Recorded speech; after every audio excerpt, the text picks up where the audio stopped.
Mehtap bu ne verdi? O rojelerdi de girim için onu istifade ediyor. Ha. Samet, Nereden olsa? eləməyəsən ha. Yok he baba ne? Lan sen de eləmə bu işləri.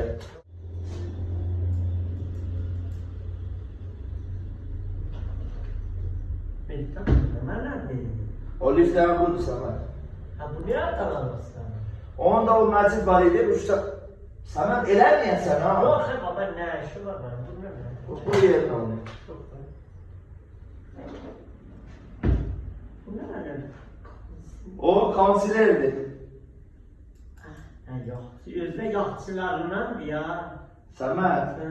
eləməyəsən ha, bu yerinə. Yok he baba ne eləyər? Qızışarsan eləyərsən, arkadaş versən, eləmə. Yok he benim ne işim var? Baş mübarək. Mehtap bu ne verdi? Bu rimelidir. Ha, Hardan alıpsan? Bunu denən o şey məcid. Samet eləməyəsən ha, Sonra Samet. baba ne işi var soruşuyor da ya şeylerim var ona göre ne olsun. Selam Ahmet ne var? Yaman bakıysan. Samet, elədin də sənin mən ha, Samet, sənin mən.